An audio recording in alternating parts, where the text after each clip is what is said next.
पाई जाती है। कुछ ऐसे भी होंगे जो अब स्टार्ट नहीं होंगे, वे कि मजहबी लिहाज से दूर जा चुके हैं, वो अलग बात है। लेकिन जो मजहबी माहौल में पैदा हुए और फिर बड़े होकर अचानक दौलत मिल गई या अचानक अफसरी मिल गई, उनको रिलीम ऑफ स्टार्ट कहते हैं। ये कम्युनिटी का इजहार होता है। वो कहते हैं ओहो मेरी बीवी पर्दे में, तो लोग क्या कहेंगे, मैं क्या चीज हूं, तो वो उनको मजबूर करते हैं। ये जो पर्दा का तोड़ना है, ये बेहयाई की तरफ ले जाने वाला है, नीयत गंदी है। इसलिए महज आम पर्दे का छोड़ने का सवाल नहीं है।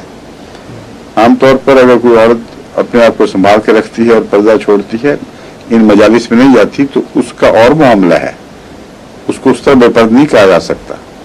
मगर ये जो खातून सवाल पूछ रही हैं, अब मैं नहीं जानता इनके क्या हालात हैं। इन किस्मों से में से कोई इनका खामद कहीं तो होगा, इसलिए उससे वही सलूक करें। और अगर वो खामद खुद शरीफ नफ्स है, खलामिला पसंद नहीं करता और ये चाहता है कि पुराने जमाने का बुर्का ना ओढ़ो, बल्कि मेरे लिए मुश्किलात हैं तुम्हारे साथ लेके फिरने में, तुम नरम पर्दा रखो, तो ये एक बिल्कुल और बात है। ऐसे मौके पर मैं उसको ये नहीं पसंद करता कि वो तलाक की धमकी दे या अलहदगी का मुतालबा करे। समझ गए?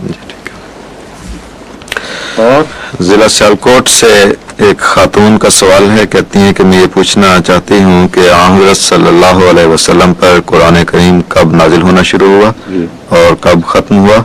क्या हुजूर की वफात के बाद भी नाजिल होता रहा?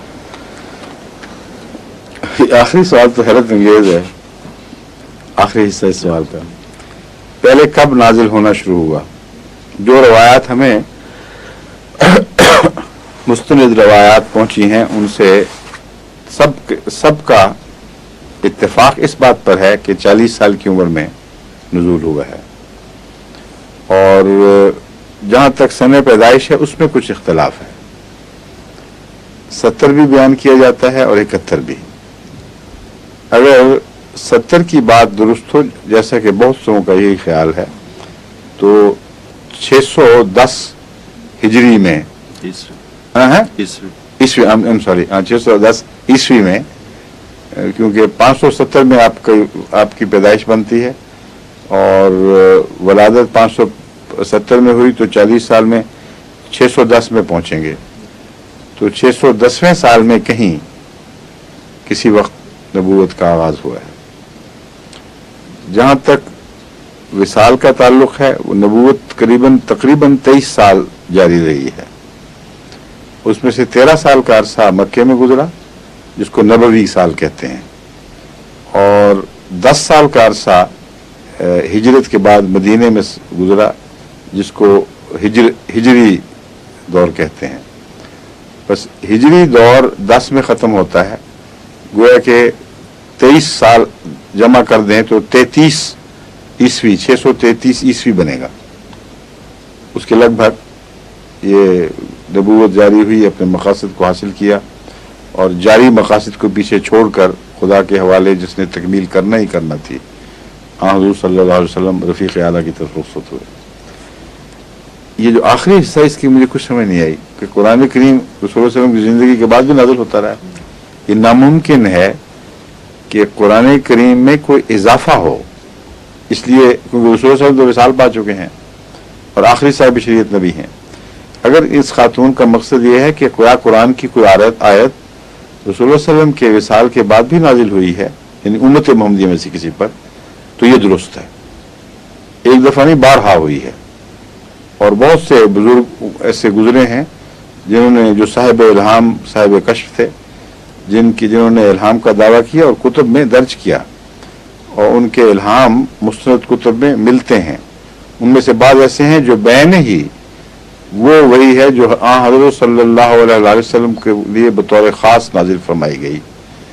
तो ऐसे मौके पर उन्होंने इनकिसार से काम लिया है और ये नहीं कहा कि नाउज़ुबिल्लाह मिन ज़ालिक हम रसूल सल्लल्लाहु अलैहि वसल्लम के बराबर हो गए हैं।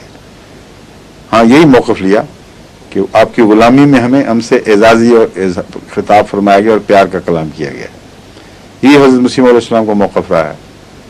आपको भी कुरानी अल्फाज में याद फरमाया गया और आपने उसका हमेशा ही मतलब लिया कि नई वही नहीं, बल्कि कुरान ही की वही असर नौ मुझ पर خاص مقاصد کی خاطر ہوئی ہے، مثلا بعض اہم معاملات کی طرف متوجہ کرنے کے لیے، جیسے پہلے بزرگوں کو بھی ہوتی رہی، یا کسی خاص اللہ کے انعام کے اظہار کے لیے کہ حضرت محمد رسول اللہ علیہ وسلم نے تو کیونکہ کلیتاً مدغم ہو گیا ہے، اس لیے تجھے بھی محمد مصطفیٰ کی وسیلے سے یہ انعام کی چادر پہنائی جا رہی ہے۔ ان معنوں میں حضرت مسیح علیہ السلام پر بھی قرآنی آیات نازل ہوئی ہیں۔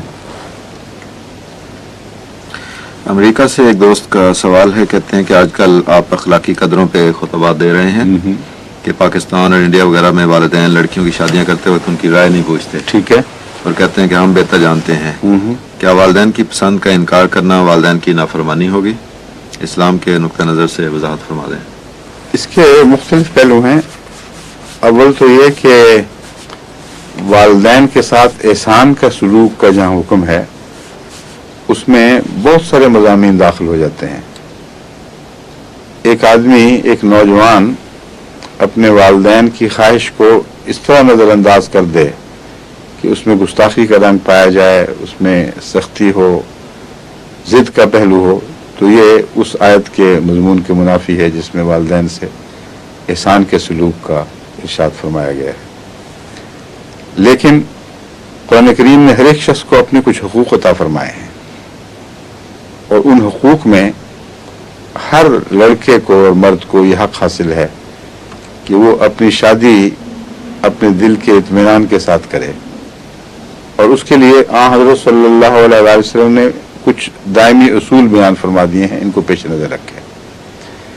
اور کہیں بھی قرآن کریم میں یا حدیث میں والد کا یہ حق میں نے نہیں پڑھا کہ والد اپنے بیٹے کو حکم دے کہ تم اس جگہ ضرور شادی کرو، لیکن شادی ہونے کے بعد طلاق کا ارشاد ملتا ہے، وہ حدیث سے ثابت ہے کہ حضرت ابراہیم علیہ الصلوۃ والسلام نے حضرت اسماعیل علیہ الصلوۃ والسلام کو طلاق کا مشورہ دیا، لیکن چونکہ وہاں دونوں نبی تھے اور دونوں کا معاملہ ایک ہی تھا، اس لیے وہ مشورہ بھی حکم تھا، یعنی حضرت اسماعیل کے لیے حکم بن گیا تھا، اس لیے اس سے شرعی استنباط نہیں ہو سکتا کہ ہر باپ اپنے بیٹے کو طلاق کا حکم دے سکتا ہے، اگر کوئی نتیجہ نکالے تو غلط ہوگا۔ ایک نبی اللہ جو اس مرتبے کا، اس شان کا نبی تھا جیسے حضرت ابراہیم، اور اسماعیل ذبیح اللہ جو اپنا ایک خاص مقام اور مرتبہ رکھتے تھے، ان کے آپس کے ایسے تعلقات تھے کہ جو ابراہیم نے دیکھا وہی اسماعیل نے قبول فرمایا، اس لیے ان معنوں میں وہ ایک خاص معاملہ ہے، اس کا حوالہ دے کر یہ نہیں کہا جا سکتا کہ طلاق کا حکم دے سکتا ہے، مگر دینی غرض سے مشورہ دے سکتا ہے، کیونکہ وہاں دینی غرض تھی اور وہاں مشورہ ہی سر آنکھوں پر تھا، اس لیے اگر بیٹا شریف و طبع اور اسماعیلی صفات رکھتا ہو اور سمجھتا ہو کہ واقعتاً جیسا کہ حضرت اسماعیل کو یقین تھا کہ دینی نقص ہے یہ جو شان نبوت کے خلاف ہے، اس لیے ان حالات میں اگر کوئی بیٹا یہ سمجھتا ہو کہ ایسا دینی نقص میری بیوی میں ہے کہ میرے باپ کا مشورہ جائز ہے کہ اس سے میری اولاد تباہ ہوگی یا دین کے حقوق ادا نہیں کر سکوں گا، جو مجھ پہ تقاضے ہیں وہ پورے نہیں کر سکوں گا، تو پھر اس حکمت کے پیش نظر طلاق بھی دے دینی چاہیے، مگر یہ نہیں کہا جا سکتا کہ باپ کو اجازت ہے کہ حکم دے، بس نہ شادی کرنے کا حکم دے سکتا ہے کسی خاص عورت سے، نہ طلاق دینے کا حکم دے سکتا ہے کسی خاص عورت سے، مشورہ دونوں جگہ دے سکتا ہے، اور مشورے کی کوئی بات مانے نہ ہو تو حسن سلوک کا تقاضا یہ ہے کہ انسان ادب کی راہ اختیار کرتے ہوئے باپ کی بات مان لے، لیکن اس میں ایک شرط ہے کہ اس کی بات مان کے کسی اور کے حقوق پر بد اثر نہ پڑے۔ احسان عدل کے مقابل پر نہیں ٹھہرتا، عدل کے قیام کے بعد احسان کی باری آتی ہے۔ اگر ایک لڑکا سمجھتا ہے کہ میں نے اگر باپ کی مرضی سے شادی کی تو میں اس لڑکی سے انصاف نہیں کر سکوں گا، جو خدا تعالیٰ نے اس کے حقوق مقرر فرمایا وہ میں دے نہیں سکوں گا، تو ایسی صورت میں احسان کا مضمون رستے سے اٹھ جائے گا، صرف عدل کا مضمون ہے جس کو